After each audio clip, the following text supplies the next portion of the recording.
Vamos, então, dar continuidade nessa aula de processos e de código sequencial no VHDL. E, como eu disse, então, com o que a gente viu na aula passada, a gente consegue fazer praticamente tudo que a gente queria, tudo que a gente viu na primeira disciplina de lógica digital, de lógica combinacional, né? Agora a gente começou a ver a lógica, estruturas sequenciais, e a gente consegue fazer estruturas, a gente consegue, com esses comandos que a gente, com essas estruturas que a gente está vendo nessa aula, a ideia é que a gente consiga implementar tudo que a gente viu, né, até agora, em lógica sequencial também, que foi a primeira parte da disciplina, né? Então, nessa aula aqui, a gente vai implementar um flip-flop, e aí, quando a gente dominar, quando a gente entender bem como funciona um flip-flop VHDL, fica fácil para a gente implementar todos os circuitos que a gente viu anteriormente, né? Então, fica muito fácil para a gente implementar os contadores, para a gente implementar os registradores, exatamente, inclusive, assim, todos aqueles elementos da CPU, então, eles vão ficar muito fáceis, porque o flip-flop é o componente básico, né? Então, eu vou...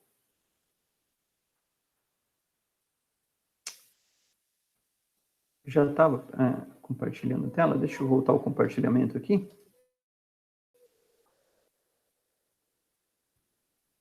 Pronto, tá? Então, vamos lá, vamos pensar, então, como é que a gente usa o que a gente viu na aula passada para implementar um flip-flop, tá?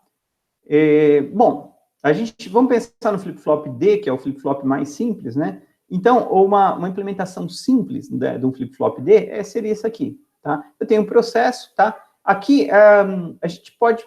O autor usou uma estrutura um pouquinho diferente, né?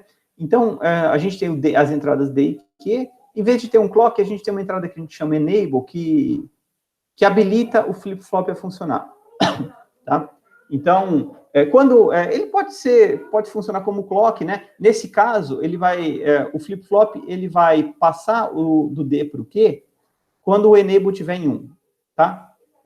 Lembra, ele vai funcionar como aquelas primeiras versões de flip-flop que a gente fez na aula de flip-flop, né? Então, durante todo o período que o clock estava em 1, a entrada passava para a saída. É mais ou menos a mesma coisa. Então, eu coloco as entradas enable e D, né, na lista de sensibilidade do processo. Se o enable é igual a 1, então o Q recebe o D, tá? Então, o que acontece? Quando o enable muda para 1, eu executo essa instrução, né? Quando o D é alterado, toda vez que o D altera o estado, se o enable estiver em 1, o D passa para o Q, né? Então, o Q, a saída, recebe a entrada, tá? E aí você vai ter aquele problema de instabilidade, né? Você não vai ter um flip-flop que é sensível à borda.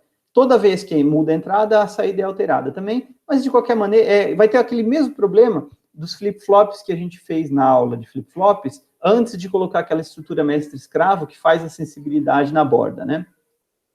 Tá? Aqui eu tenho um exemplo de flip-flop, né? Aqui eu já estou adicionando o set e o reset, tá?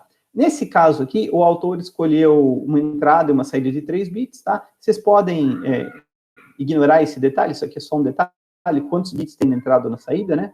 Mas vamos pensar que esse aqui é um flip-flop set e reset, né? Sem sensibilidade à borda. Então, o enable ele vai funcionar da mesma forma. Tá? Então, eu coloco o set e o reset aqui na lista de sensibilidade, né? E se o reset for igual a 1, então a saída é zerada, tá?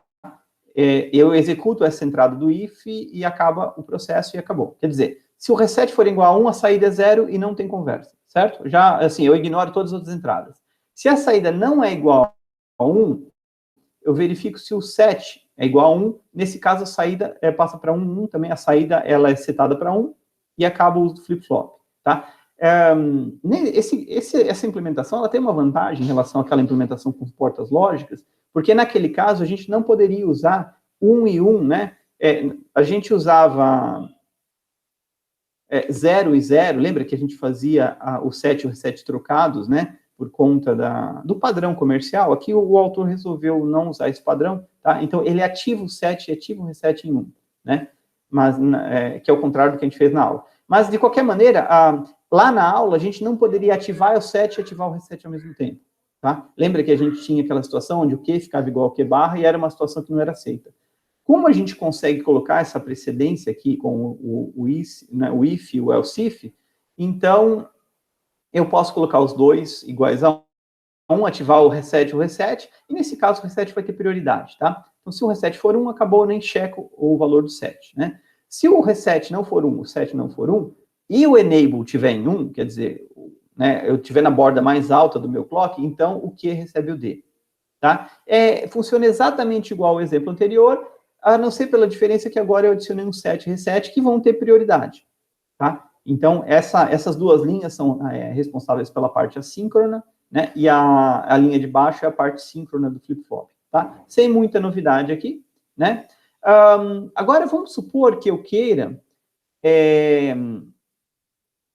usar o meu flip-flop e ativar o flip-flop na borda de subida ou na borda de descida, né? Então, eu vou precisar de duas coisas, né? Eu vou precisar detectar uma borda, uma transição, né? E eu vou saber se essa borda, eu tenho que saber se essa transição ela foi para 1 ou para 0, tá? A lista de sensibilidade, como ela fazia anteriormente, ela já detectava a transição, né? Toda vez que um valor mudava, ativava o circuito. Mas eu não sabia se ele, por si só, não sabia se ele estava indo para 0 ou para 1, tá? Eu poderia colocar essa condição no if e ia ser fácil fazer isso. Mas tem uma forma um pouco mais elegante, mais profissional de fazer isso no VHDL, que é usar essa instrução aqui, clock event, né? Então, quando eu tenho, por exemplo, o nome do sinal, aspas simples, event, então toda vez que eu tiver um evento, isso aqui é verdadeiro, né?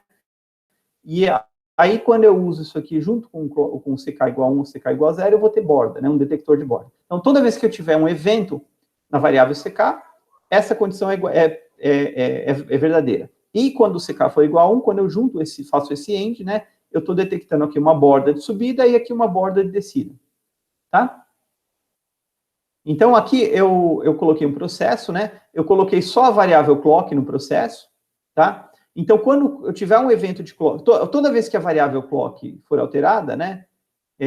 Eu tenho eu entro no processo, tá? Quando eu tiver um evento de clock e o clock for para 1, eu executo eu sigo adiante, né? Então, nesse caso, eu estou colocando set e reset e eles estão síncronos também, que não é a forma como a gente implementa normalmente flip-flop, mas é só um exemplo, tá? Então, eu tenho o clock event, o clock foi para 1, eu checo o reset, checo o set, né? Senão, eu faço a atribuição da entrada para a saída, tá? Então, o papel desse exemplo aqui é só colocar o clock event e o clock igual a 1, essa condição para checar a borda, né? Dentro do projeto que a gente tinha feito anteriormente. Aqui é exatamente o mesmo exemplo que a gente fez anteriormente, com uma saída com uma entrada de 3 bits, né? Então, eu coloquei só o clock como na lista de sensibilidade, né? Se eu não colocar o reset e o set na lista de sensibilidade, ele não vai mais ser, esses sinais não vão ser assíncronos, eles não vão funcionar como aquele flip-flop que a gente estudou na teoria, né? Então, aqui tem uma solução, né, um pouquinho mais próxima do que a gente tem nos circuitos comerciais, então eu coloco o clock, o reset e o set, tá, na lista de sensibilidade, né? Então, se qualquer uma desses sinais for alterado, eu faço, né, eu checo os valores assíncronos e faço atribuição, se for o caso. Se não, se eu tiver uma borda de subida de clock, eu faço atribuição do D para o Q, tá? Então, esse flip-flop, ele funciona exatamente como aquele que a gente projetou na aula, tá? Então, ele tem os sinais assíncronos, ele tem o sinal síncrono na borda, ok? Aqui está a implementação do mesmo circuito, né, usando a implementação completa, com todas as portas e com os sinais de 3 bits, seguindo o padrão dos exemplos que a gente viu anteriormente, tá? Então, aqui a gente termina, né, esse exemplo, a gente chega no projeto de um flip-flop, né, que é a unidade básica para montar todos aqueles projetos que a gente viu no começo do semestre, né, e a gente, com o que a gente viu até então, a gente deveria ser capaz de implementar tudo aquilo em VHDL. Como eu disse na primeira aula de VHDL, o VHDL é muito mais amplo do que isso, né, e, assim, é uma linguagem extremamente complexa, tá?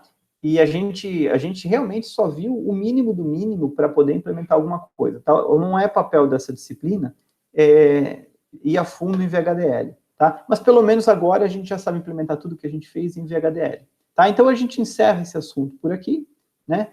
E na aula que vem, a gente começa a ver um assunto novo, que é máquina de estados, tá? Eu vou ver se a gente marca uma sessão de dúvidas, tá? Para a gente tirar quaisquer dúvidas que ficaram até aqui, porque a gente vai começar assunto novo, então, tá? Problemas de home office com filhos. Até mais, pessoal, e a gente conversa semana que vem.